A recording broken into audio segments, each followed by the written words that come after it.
membakar mereka di tiang panjang dan menggoreskan darah mereka dalam sejarah kepemimpinannya. Semenjak saat itulah dia kemudian selalu dikenal sebagai Ratu Kejam Maria I alias Bloody Mary.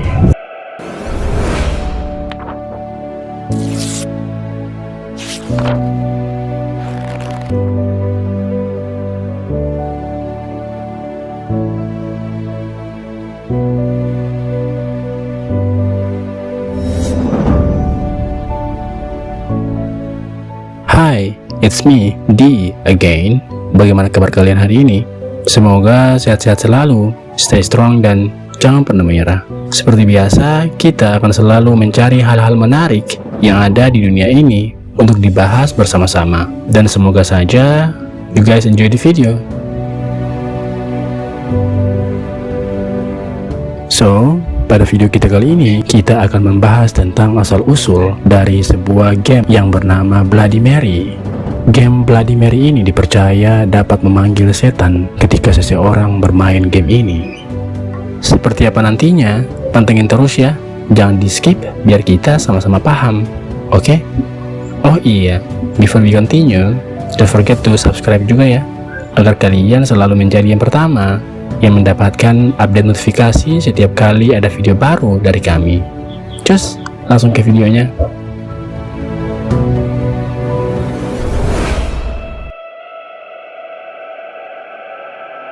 Bloody Mary, sejauh yang orang ketahui, adalah sebuah permainan untuk memanggil setan. Cara untuk melakukannya pun sangat sederhana, dengan berdiri di kamar mandi yang gelap dengan hanya diterangi satu lilin.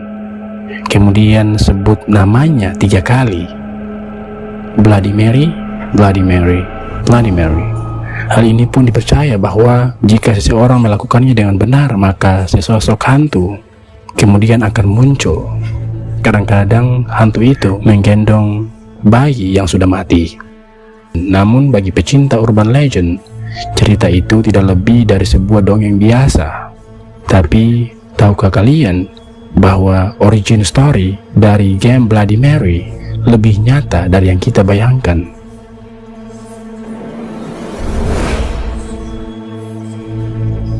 Asal-usul cerita Bloody Mary berasal dari cerita Ratu Maria pertama, Ratu pertama yang memerintah Inggris. Dia lahir pada tanggal 18 Februari tahun 1516 di Greenwich, Inggris, di Istana Placentia, dan merupakan satu-satunya anak dari Raja Henry ke-8 dan Catherine dari Aragon.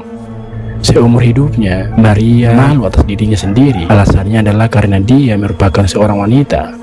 Sebagaimana diketahui bahwa seorang raja sangat menginginkan penerus tahta, yaitu seorang anak laki-laki. Tentu saja sebagai darah kerajaan, Raja Henry ke-8 sebenarnya menghendaki anak lelaki untuk mewariskan tahtanya. Bahkan dikatakan bahwa ibu Maria, Catherine, pada akhirnya tidak mampu memberikan anak selain Maria. Dia pun diceraikan pada saat Maria berumur 17 tahun. Maria tetap tinggal di istana karena memang tidak ada lagi anak laki-laki dari Raja Henry ke-8. Sayang, ibunya kemudian diasingkan oleh Raja Henry ke-8, dan semenjak saat itu Maria tidak pernah lagi melihat ibunya. Raja Henry ke-8 kemudian menikahi pelayan pribadi mantan istrinya, Anne Boleyn, yang pada nyatanya sama-sama mengecewakan karena tidak mampu memberikan seorang anak laki-laki. Tetapi Anne Boleyn malah melahirkan kembali sesosok anak perempuan yang bernama Elizabeth. Tumbuh dewasa, Elizabeth tentu khawatir bahwa hak waris tidak akan jatuh ke tangannya. Alhasil, pada suatu hari dia membujuk para menteri dan tetua kerajaan untuk menyatakan hak waris Maria tidak sah karena ibunya, Catherine, sudah bukan lagi ratu di istana. Dan Elizabeth pun berhasil. Hal itu kemudian membuat Raja Henry ke-8 murka dan menuduh Elizabeth, putrinya, melakukan pengkhianatan dan kudeta. Elizabeth pun pada akhirnya dipenggal. Sejak masa remajanya, Maria telah diganggu dengan nyeri haid yang mengerikan dan ketidakteraturan dalam siklusnya yang akan berkaitan dengan stres fisik dan psikologinya di kemudian hari. Dia juga dikenal terkena periode melankolis yang dalam dan sering Depresi pun sering menghampirinya, mengganggu kehidupannya yang relatif singkat. Terlepas dari semua rintangan dan penderitaan yang menimpanya, Maria akhirnya naik tahta pada tahun 1553 pada usianya yang ke-37 tahun. Dan segera setelah itu, Maria pun menikahi Philip dari Spanyol dengan harapan dapat melahirkan seorang anak laki-laki sebagai ahli waris. Disinilah awal mula legenda Bloody Mary dimulai. Terbentuk dari psikologis yang sudah ditekan ayahnya sejak dia masih kecil, Mary ingin kembali membanggakan ayahnya dengan memiliki anak laki-laki. Dia tidak peduli meskipun Raja Henry ke-8 ayahnya sudah meninggal. Namun karena masalah harga diri, Mary sangat ingin memiliki seorang anak laki-laki, tentunya sebagai pewaris tahta selanjutnya. Di sisi lain, Philip yang pada dasarnya 10 tahun lebih muda dari Mary dan sama sekali tidak bersemangat untuk membalas perasaan asmaranya, Philip tetap melakukan tugasnya sebagai laki-laki. 2 bulan kemudian, Mary pun dinyatakan hamil. Meskipun menunjukkan gejala kehamilan yang biasa, termasuk pembengkakan payudara dan perut yang terus-menerus membesar, masyarakat kerajaan pada saat itu tetap curiga dengan kondisi belakangan Mary, ratu mereka. Tidak butuh waktu lama untuk rumor kehamilan palsu pun mulai menyebar di seluruh kerajaan. Pasalnya, Mary tidak pernah mengumumkan tes kehamilannya, dan dokter dilarang memeriksa raja yang sedang menjabat. Dalam kasus ini adalah ratu karena Mary adalah seorang perempuan, atau mungkin saja kita sebut penguasa. Warga Inggris dan Spanyol mengamati dengan saksama proses kehamilan Mary dengan waspada. Mereka menunggu dengan sabar sampai pada akhirnya Mary dibawa ke ruangan pribadi atau ruangan yang disiapkan untuk bersalin dan dikarantina selama 6 minggu.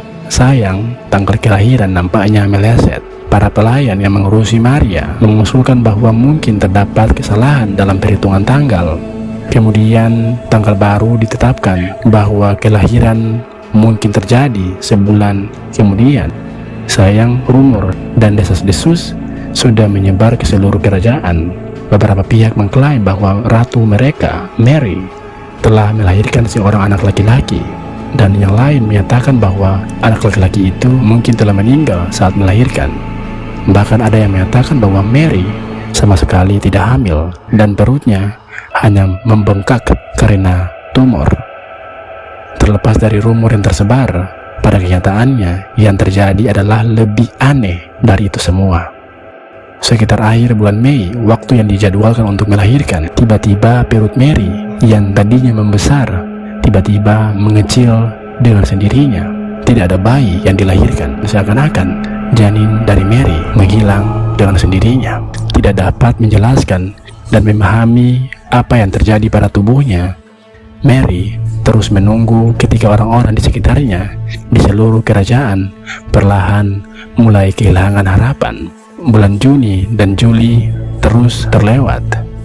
Para pelayan pribadinya terus-menerus mengumumkan perpanjangan waktu kelahiran. Bulan depan, kata mereka. Berbulan-bulan berturut-turut setelah itu.